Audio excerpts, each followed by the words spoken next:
શરૂઆતમાં વાત કરીએ, મંત્રી મુહૂર્ત કરે તે પહેલા જ કોંગ્રેસે જ મુહૂર્ત કરી દીધું। બનાસકાંઠાના અમીરગઢથી આ મામલો સામે આવ્યો છે, જ્યાં રાજકારણ ગરમાયું છે। વિવિધ રસ્તાઓનું આજે મંત્રીના હસ્તે મુહૂર્ત થવાનું હતું। તે પહેલા જ નોંધ્યું છે કે રાજ્યકક્ષાના વન પર્યાવરણ મંત્રી પ્રવીણ માળીના હસ્તે કાર્યક્રમ થવાનો હતો। કપાસિયા સરોત્રાના રસ્તાનું આજે ખાતમુહૂર્ત થવાનું હતું। મંત્રી આવે તે પહેલા જ દાતા એમએલએ કાંતિ ખરાડીએ મુહૂર્ત કરી નાખ્યું। કોંગ્રેસ એમએલએ કાંતિ ખરાડીએ વહેલી સવારે ખાતમુહૂર્ત કર્યા હોવાનું સામે આવ્યું। કાંતિ ખરાડીએ કહ્યું કે જે રસ્તાઓ 60 વર્ષથી બનેલા છે તે રસ્તાઓ રીસર્ફેસિંગનું મંત્રી ખાતમુહૂર્ત કરવા આવે તે પહેલા જ મેં વહેલી સવારે 3 જગ્યાઓ પર ખાતમુહૂર્ત કર્યું।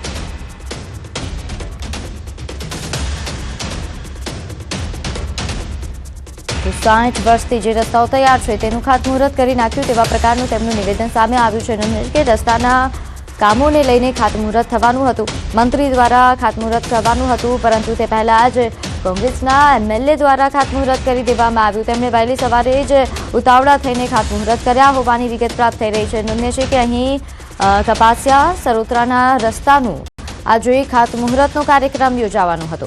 રાજ્યકક્ષાના વન અને પર્યાવરણ મંત્રી પ્રવીણ માળીના હસ્તે આ ખાતમુહૂર્ત થવા માટેનું કાર્યક્રમનું આયોજન કરાયું હતું, પરંતુ મંત્રી પહોંચે તેમના દ્વારા ખાતમુહૂર્ત થાય તે પહેલા જ કોંગ્રેસના દાંતાના એમએલએ કાંતિ ખરાડી દ્વારા ખાતમુહૂર્ત કરી દેવામાં આવ્યો, જેનો એક વિડીયો વાયરલ થઈ રહ્યો છે અને ભારે ચર્ચાઓ પણ જાગી છે। નોંધ્ય છે કે કોંગ્રેસ એમએલએ કાંતિ ખરાડીએ વહેલી સવારે ખાતમુહૂર્ત કર્યું તે બાદ તેમણે કહ્યું કે 60 વર્ષથી રસ્તા બનેલા છે। વધુ વિગત સાથે મારી સાથે સંવાદદાતા જોડાઈ ગયા છે બનાસકાંઠાથી। કિશોર, હાલ જે આ રાજકારણ ગરમાયો છે, મંત્રી ખાતમુહૂર્ત કરે તે પહેલા જ કોંગ્રેસના એમએલએ દ્વારા ખાતમુહૂર્ત કરવામાં આવ્યું, કેવા પ્રકારની ચર્ચાઓ, શું હતો સમગ્ર મામલો? ચોક્કસથી અમીરગઢ તાલુકાના વિવિધ રસ્તાઓનું આજે ખાતમુહૂર્ત રાજ્ય કક્ષાના વન અને પર્યાવરણ મંત્રી પ્રવીણભાઈ માળી આજે કરવાના હતા। પ્રવીણભાઈ માળી ખાતમુહૂર્ત કરે તે પહેલા જ વહેલી સવારે 6:30 કલાકે દાતાના ધારાસભ્ય કાંતિ ખરાડી સ્થળ પર પહોંચી ગયા હતા અને નારિયેળ વધેરી તેમજ કંકુ વડે રસ્તાઓનું ખાતમુહૂર્ત કર્યું હતું અને તેમને એવો દાવો કર્યો હતો કે જે રસ્તાઓ 60 વર્ષથી બનેલા છે તે રસ્તાઓનું રિફ્રેશિંગ માટે મંત્રી ખાતમુહૂર્ત કરવા આવવાના હતા। તે પહેલા જ મેં સવારે 3 જગ્યાએ ખાતમુહૂર્ત કર્યું છે। આમ અમીરગઢના કપાસિયા અને સરોત્રા જે રસ્તાનું રિફ્રેશિંગ કરવામાં આવ્યું છે તેનું ખાતમુહૂર્ત મંત્રી કરે તે પહેલા જ કોંગ્રેસના ધારાસભ્ય દ્વારા કરવામાં આવતા અને ચર્ચાનો વિષય પણ આ બન્યો છે। અને બનાસકાંઠામાં પહેલા પણ અનેકવાર ભાજપના મંત્રીઓ અથવા ધારાસભ્યો જે ખાતમુહૂર્ત કરવાના હોય તે પહેલા કોંગ્રેસના કાર્યકર્તાઓ અને કોંગ્રેસના એમએલએ ખાતમુહૂર્ત કરતા હોય તેવા અનેકવાર બનાવો પણ સામે આવ્યા છે। પ્રીતિ, આભાર માહિતી આપવા બદલ। તો આગળ વાત કરીએ બનાસકાંઠાના પાલનપુરમાં હત્યા કેસમાં પોલીસની કાર્યવાહી સામે હાલ આરોપીના પરિવારજનો રોષમાં છે। આરોપીના સમાજના લોકોએ રોષ વ્યક્ત કર્યો અને એસપી કચેરીએ જઈને રજૂઆત કરી। હત્યા કેસમાં ઝડપાયેલા 6 શખ્સોની જાહેરમાં સરભરા મામલે રોષ વ્યક્ત કરવામાં આવ્યો છે। આરોપીના સમાજના લોકો એ મોટી સંખ્યામાં એસપી કચેરીએ પહોંચ્યા। પોલીસની કાયદેસર કાર્યવાહીથી કોઈ સવાલ નથી, પરંતુ જાહેરમાં માર મારવા મામલે રજૂઆત કરવામાં આવી છે। એસપી કચેરી પહોંચીને પોલીસ કર્મીઓની વિરુદ્ધમાં રજૂઆત કરાઈ છે।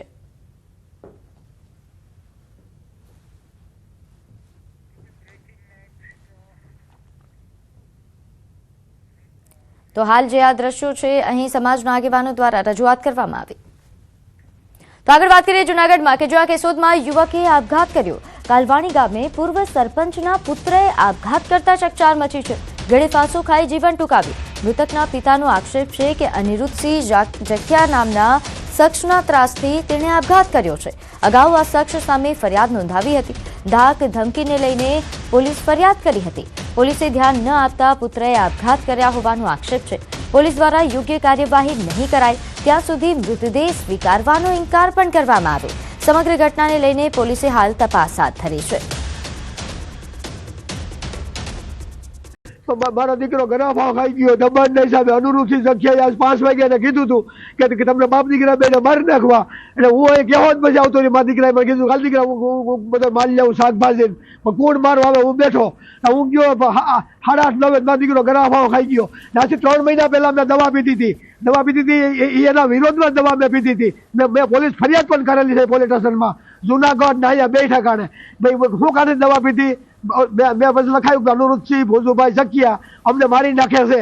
એનો વિડીયો પણ ફરસ મારા દીકરાએ વિડીયો મૂક્યો હતો. એમાં પોલીસે હમો મારા દીકરાને પકડી લીધો હતો. કેશોદની પોલીસે હા વન સાઈડ આલી હતી.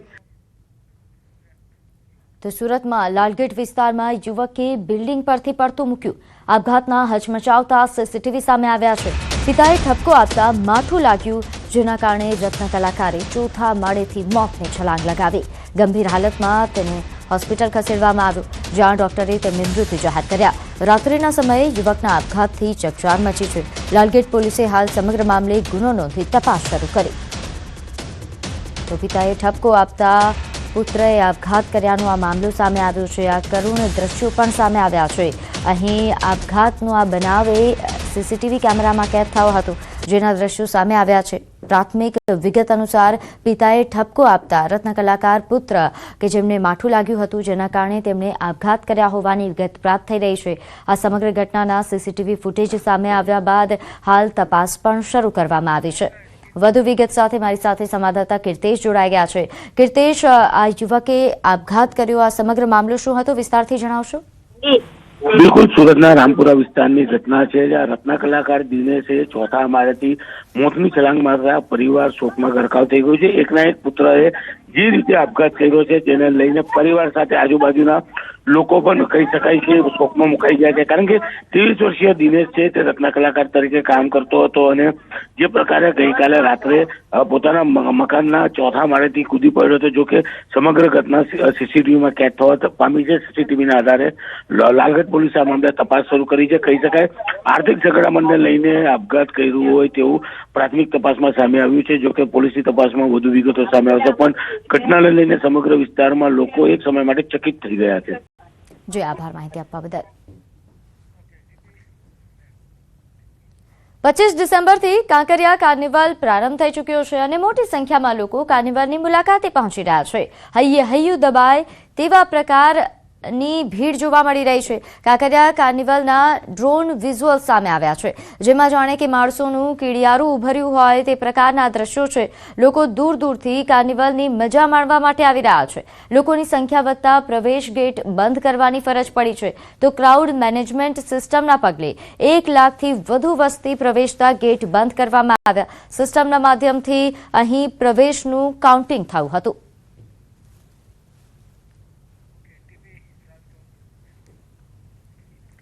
તો રાજકોટમાં પીજીવીસીએલ દ્વારા પરીક્ષા યોજાઈ હતી. વિદ્યુત સહાય અને અન્ય 3 કેડરની પરીક્ષા. અલગ અલગ 15 કેન્દ્ર પર આ પરીક્ષાનું આયોજન કરવામાં આવ્યું. 7,000થી પણ વધુ ઉમેદવારો નોંધાયા છે. ઇજાગ્રસ્ત યુવક પરીક્ષા આપવા માટે પહોંચ્યો હતો. વ્હીલચેરમાં બેસીને યુવકે પરીક્ષા આપવા માટે પહોંચ્યો. નોંધે છે કે અહીં પોલીસ સહિતના સ્ટાફે તેને ઉંચકીને સીડી પણ ચડાવ્યા હોવાના દ્રશ્યો સામે આવ્યા. તો રાજકોટથી આ દ્રશ્યો સામે આવ્યા છે. નોંધે છે કે આજે વિદ્યુત સહાયકની જે પરીક્ષાનું આયોજન કરવામાં આવ્યું છે, આ પરીક્ષા આપવા માટે એક યુવક પહોંચ્યો હતો. તે ઇજાગ્રસ્ત હતો, તેથી તેને વ્હીલચેરમાં પરીક્ષા આપવા. તો મોરબીમાં રિક્ષામાંથી ચોરી કરવાનો પ્રયાસ. અજાણ્યો ઇસમ જે રિક્ષામાં ઘૂસીને ચોરી કરવાનો તેને પ્રયાસ કર્યો. પાછળ ઉભેલા માણસોને શંકા જતા ચોર ઊભી પૂંછડીએ ભાગ્યો હતો. લોકોએ અજાણ્યા ઇસમનો પીછો કર્યો, પરંતુ તે નાસી છૂટ્યો. આ સમગ્ર ઘટના સીસીટીવી કેમેરામાં કેદ થઈ છે. તો આપ જે રીતે જોઈ શકો છો, એક યુવક કે જે રિક્ષામાં ચોરી કરવાનો તેણે પ્રયાસ કર્યો હતો, પાછળથી આવીને અચાનક તે રિક્ષામાં પ્રવેશે છે અને ચોરી કરવાનો પ્રયાસ કરે છે. જો કે શંકા જતા લોકો તેનો પીછો કરે છે, તેને પકડવાનો પણ પ્રયાસ કરે છે, પરંતુ તે નાસી છૂટ્યો હતો.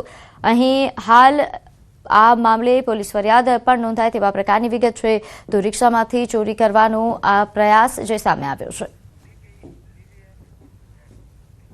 તો ભાવનગરમાં પણ થોડા દિવસે ચોરીનો બનાવ સામે આવ્યો. અહીં અજાણ્યા ઇસમ મોબાઈલ અને રોકડ રકમ લઈને ફરાર થયા. નટરાજ કોમ્પ્લેક્સ પર આવેલ મોબાઈલ દુકાનમાં ચોરીની ઘટના બની છે. શહેરના શિવાજી સર્કલ નજીકની આ ઘટના છે, જ્યાં અજાણ્યા શખ્સ દ્વારા દુકાનનો કાચના દરવાજાનો લોક ખોલીને રોકડ રૂપિયા 5,000 અને 25,000નો મોબાઈલ ચોરી કરી ફરાર થયો હતો ગઠ્યો. સમગ્ર ચોરીની ઘટના એ સીસીટીવી કેમેરામાં કેદ થઈ. ઘટનાને લઈને પોલીસે વધુ તપાસ હાથ ધરી.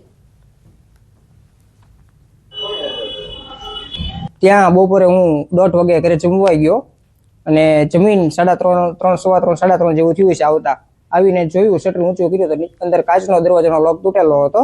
પછી અંદર તરત આવીને ગલ્લો જોયો તો ગલ્લાની અંદર 1 રૂપિયો નતો, ગલ્લો ખુલ્લો હતો. પછી તરત સીસીટીવી મારી દુકાનની અંદર લાગેલા છે તે ચેક કર્યા તો અંદરથી એક અજાણ્યો ઈસમ આવીને રૂપિયા ઉઠાવી ને એક મારો ફોન Fold 2 લઈને જતો રહ્યો છે. તો દ્વારકામાં તાંત્રિક વિધિના નામે છેતરપિંડી કરતી મદારી ગેંગ ઝડપાઈ છે. તાંત્રિક વિધિથી ઘરેલું નડતરની મુશ્કેલીઓ દૂર કરવાના બહાને લોકો સાથે છેતરપિંડી કરતા હતા. એલસીબીએ સોનાના દાગીના પડાવી લેનાર 2 શખ્સોની ધરપકડ કરી છે. સોનાના દાગીના સહિત 9.32 લાખનો મુદ્દામાલ પણ કબજે કર્યો છે. આરોપી અંધશ્રદ્ધાળુ લોકોને ફસાવીને છેતરપિંડી કરતા હતા. હાલ બંને આરોપી વિરુદ્ધ ગુનો નોંધાયો છે અને વધુ તપાસ હાથ ધરાઈ છે.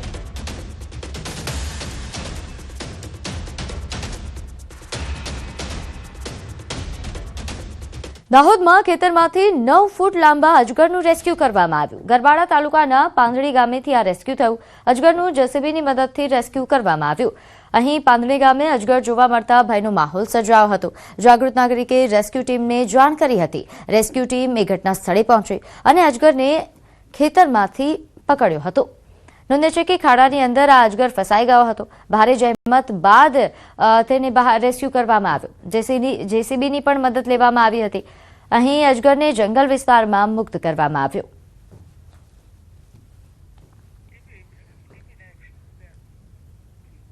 આગળ વાત કરીએ, રાજ્યમાં ઠંડીનો માહોલ જામ્યો છે ત્યારે અમદાવાદના બોપલ વિસ્તારમાં આવેલી બસંત બહાર સોસાયટી દ્વારા વોકેથોનનું આયોજન કરવામાં આવ્યું. આ વોકેથોનમાં સોસાયટીના 150થી વધુ સભ્યો હાજર રહ્યા. અલગ અલગ 3 રેન્જ જેમાં 5, 10 અને 21 કિલોમીટર વોકેથોનનું આયોજન થયું. વિવિધ પ્રકારના પ્રોત્સાહક ઇનામો પણ રાખવામાં આવ્યા હતા. છેલ્લા 4 વર્ષથી સોસાયટી દ્વારા આ વોકેથોનનું આયોજન કરવામાં આવી રહ્યું છે. વોકેથોન કરવા પાછળનો મુખ્ય હેતુ એ સોસાયટીમાં એકતા બની રહે અને વોકેથોનના બહાને સોસાયટીના સભ્યો ભેગા થાય તે માટે આ આયોજન કરવામાં આવ્યું.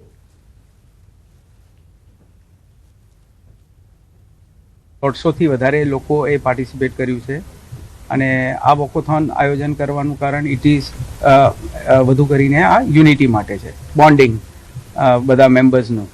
3 ટાઈપનું વોકેથોન છે, 5 કિલોમીટર, 10 અને 21. જે એશિયાની સૌથી મોટી ઓઇલ રિફાઇનરી રિલાયન્સ ઇન્ડસ્ટ્રીઝ લિમિટેડના સંસ્થાપક અને પદ્મ વિભૂષણ સ્વર્ગીય ધીરુભાઈ અંબાણીની જન્મજયંતિ નિમિત્તે રિલાયન્સ ઇન્ડસ્ટ્રીઝ દ્વારા મોટી ખાવડી ખાતે શ્રી ધીરુભાઈ અંબાણી ગર્લ્સ ક્રિકેટ ટુર્નામેન્ટનું ભવ્ય આયોજન કરવામાં આવ્યું. રિલાયન્સ ઇન્ડસ્ટ્રીઝના ગ્રુપ પ્રેસિડેન્ટ ધનરાજ નથવાણીના માર્ગદર્શન હેઠળ યોજાયેલી આ સ્પર્ધામાં મેઘપર અને મોટી ખાવડી આસપાસની સરકારી શાળાઓની વિદ્યાર્થીનીઓએ ઉત્સાહભેર ભાગ લીધો. આ ટુર્નામેન્ટમાં મેઘપર તાલુકા શાળાની ટીમ વિજેતા બની હતી, જ્યારે મોટી ખાવડી કન્યા શાળાની ટીમ રનર-અપ રહી હતી. ગ્રામીણ વિસ્તારોની દીકરીઓમાં આત્મવિશ્વાસ અને ખેલકૂદની ભાવના જગાડવાના હેતુથી આયોજિત આ સ્પર્ધામાં તમામ ખેલાડીઓને સ્પોર્ટ્સ કિટ, શૂઝ અને ટી-શર્ટ જેવી સુવિધાઓ પૂરી પાડવામાં આવી. વિજેતાઓને શિલ્ડ અને એવોર્ડ્સ આપીને મહાનુભાવો દ્વારા પ્રોત્સાહિત કરવામાં આવ્યા. રિલાયન્સ ગ્રુપ દ્વારા આયોજિત આ ટુર્નામેન્ટ એ સ્થાનિક કન્યાઓ માટે પોતાની પ્રતિભા દર્શાવવાનું એક સશક્ત માધ્યમ સાબિત થયું.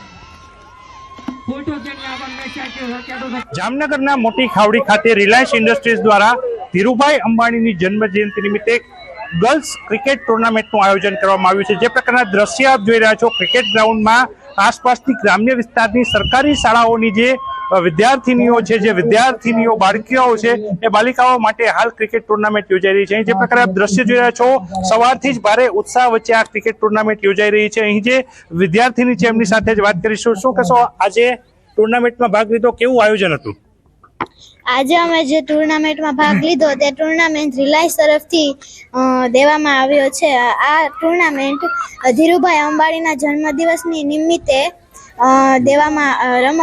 રમાડવામાં આવ્યો છે.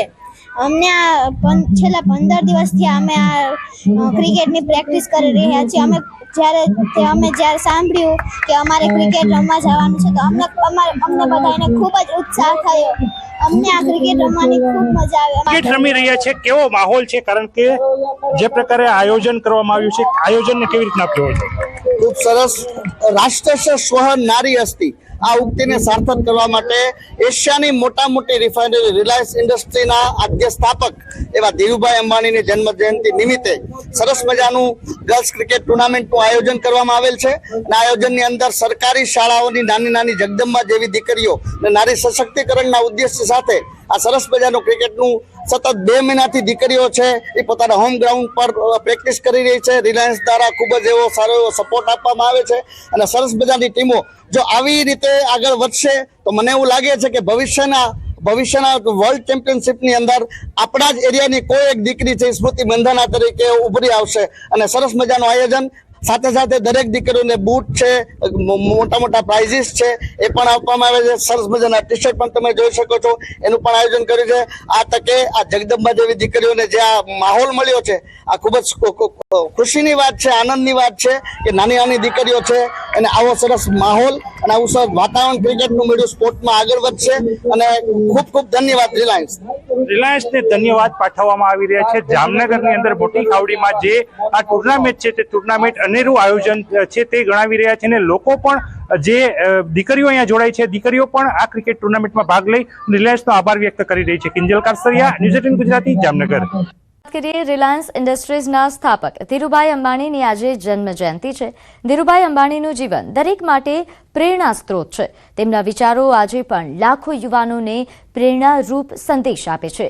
રિલાયન્સ ઇન્ડસ્ટ્રીઝના કોર્પોરેટ અફેર્સ વિભાગના ડાયરેક્ટર અને રાજ્યસભા સાંસદ પરિમલ નથવાણીએ ધીરુભાઈના જીવનને ગીતાના ઉપદેશને ચરિતાર્થ કરતું જીવન ગણાવ્યું. પરિમલ નથવાણીએ કહ્યું, ધીરુભાઈ અંબાણીનું જીવન એ શ્રીમદ ભગવદ્ ગીતાના શ્લોકોનું જીવંત ભાષ્ય છે. એક સામાન્ય પરિવારમાં જન્મેલો યુવાન, જેની પાસે ન મૂડી હતી ન સગા સંબંધીનો આધાર, પણ જેના મનમાં અડગ વિશ્વાસ, અખૂટ સપના અને કર્મમાં અતૂટ શ્રદ્ધા હતી, એ જ યુવાન ભારતના સૌથી મોટા ઉદ્યોગ સામ્રાજ્યનો સ્થાપક બન્યો. શ્રીમદ ભગવદ્ ગીતામાં કર્મ વિશે કહ્યું છે, કર્મણ્યેવાધિકારસ્તે મા ફલેષુ કદાચન, અર્થાત માનવનો અધિકાર માત્ર કર્મ પર છે, ફળ પર નહીં. ધીરુભાઈના જીવનનું કેન્દ્રબિંદુ આ જ સિદ્ધાંત હતું. સફળતા અને નિષ્ફળતાના ડરથી પરે રહીને તેમણે પોતાનું કર્મ કરવા પર ધ્યાન કેન્દ્રિત કર્યું. યમનમાં નાની નોકરીથી શરૂ કરીને મુંબઈમાં મસાલાની દુકાન અને પછી પોલિએસ્ટર યાર્ન અને પેટ્રોકેમિકલ સુધીનું સફરનામું માત્ર કર્મ પર વિશ્વાસ રાખીને રચાયું હતું. તેમની દૂરંદેશી અને મોટું વિચારવાની ક્ષમતાને કારણે જ એક જ દિવસમાં 100 વિમલના સ્ટોર્સના ઉદ્ઘાટન થયા, જે એક વિક્રમ રૂપ સાબિત થયા. શ્રીમદ ભગવદ્ ગીતા આપણને ધૈર્ય શીખવે છે. માત્રા સ્પર્શાસ્તુ કૌંતેય તાન સ્થિતિક્ષસ્વ ભારત, અર્થાત સુખ દુઃખ લાભ હાનિ ક્ષણિક છે, તે સહન કરવાની શીખ સમાન છે. તેમણે દરેક સંકટને ક્ષણિક માન્યું, અંતિમ સત્ય નહીં. આ જ ધૈર્યએ તેમને સફળતાના શિખરો સર કરાવ્યા. લાયસન્સ પરમિટ રાજ, વ્યવસાયિક હરીફો દ્વારા ઊભી કરવામાં આવેલી અડચણો, શેરબજારના ઉતાર ચઢાવ, મીડિયા અને તંત્રની શંકા કુશંકાઓ, આ બધાની વચ્ચે તેઓ ક્યારેય હતાશ થયા નહીં. એનું જ પરિણામ છે કે તેઓ ભારતને ઓઇલના નેટ ઇમ્પોર્ટમાંથી નેટ એક્સપોર્ટર બનાવી શક્યા. શેરબજારમાં રિલાયન્સના શેરના ભાવ ગગડાવવા માટે કોલકાતાની બિયર કોર્ટેલે કારસો રચ્યો, પરંતુ ધીરુભાઈએ તેમને જડબાતોડ જવાબ આપીને પોતાના શેર ધારકોનો આત્મવિશ્વાસ વધાર્યો. તે સમયે ધીરુભાઈએ સામેથી લેણદારોને પોતાના નાણાં લઈ જવા માટે આમંત્રણ આપ્યું અને જે લોકો નાણાં લેવા આવ્યા તેમને ચૂકવ્યા પણ ખરા. આત્મેવ હ્યાત્માનો બંધુરાત્મેવ રિપુરાત્મનઃ, અર્થાત માનવ પોતાનો મિત્ર પણ છે અને શત્રુ પણ. ધીરુભાઈએ પોતાના આત્મવિશ્વાસને ક્યારેય કમજોર થવા દીધો નહીં. તેમના માટે નફો નુકસાન માત્ર આંકડા હતા, આત્મવિશ્વાસનું માપદંડ નહીં. ધીરુભાઈ અંબાણી પોતે પોતાના વિચારો પર વિશ્વાસ રાખતા. તેમના શબ્દકોશમાં ઇમ્પોસિબલ શબ્દ ન હતો. ગીતા જે આત્મ ઉદ્ધારની વાત કરે છે તે તેમણે જીવનમાં ઉતારી અને સાર્થક બનાવી. શેરબજાર ધરાશાયી થયું ત્યારે પણ તેમણે નાના રોકાણકારોને વિશ્વાસ આપ્યો, આ દેશમાં રોકાણ કરો, ભારત પર વિશ્વાસ રાખો. નેતૃત્વના ગુણ અંગે ગીતામાં સ્પષ્ટ કહેવાયું છે કે યદ યદાચરતિ શ્રેષ્ઠસ્તત દેવેતરો જનઃ, અર્થાત શ્રેષ્ઠ વ્યક્તિ જે કરે છે સમાજ તેને અનુસરે છે. તેમના કર્મચારીઓ માટે તેઓ માલિક નહીં માર્ગદર્શક હતા. તેમના નેતૃત્વમાં આદેશ કરતા પ્રેરણા વધારે હતી. ધીરુભાઈ માત્ર ઉદ્યોગપતિ નહોતા, તેઓ પ્રેરક નેતા હતા. તેમણે ભારતીય મધ્યમ વર્ગને શેર બજાર સાથે જોડ્યો, જેના કારણે કેટલાય લોકોના સંતાનોના લગ્ન પ્રસંગો સારી રીતે યોજાયા હોવાના અનેક દાખલા છે. રિલાયન્સ માત્ર કંપની નહીં પણ તેના નામ પ્રમાણે વિશ્વાસનો પર્યાય બની.